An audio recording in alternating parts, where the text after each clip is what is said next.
Is Ubuntu your preferred flavor of Linux just like mine?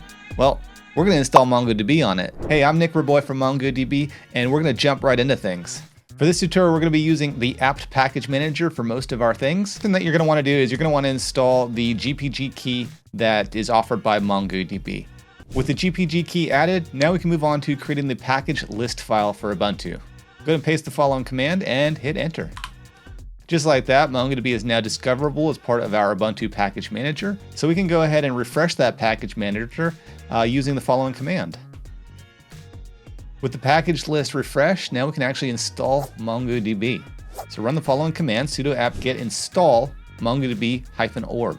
Once we install the MongoDB package, now we need to start it up because it's not currently running. So we can enter the following command, sudo systemctl start mongod, and we can validate that it's running by trying to connect to our MongoDB instance using the MongoDB shell or a similar tool.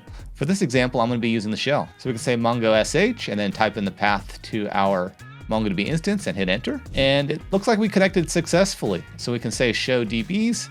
And those are the databases that come with MongoDB. Now, when using this method out of the box, you're not going to get any kind of user authentication.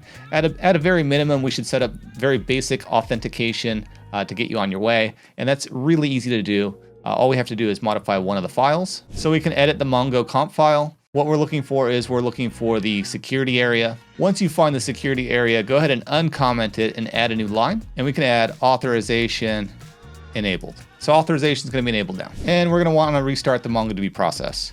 So we can go ahead and say systemctl restart MongoDB, and MongoDB is now restarted.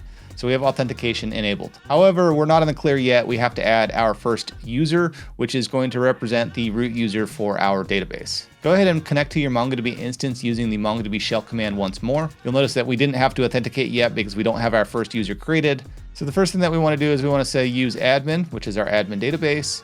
And we want to input the following command. We want to be able to say that we are creating a new user called nraboy with a password of MongoDB. And we want to make sure this user is the admin of any database, present or future. And we're going to hit enter. So let's go ahead and exit out of the MongoDB shell. So this time around for the Mongo shell, we'll be specifying the user.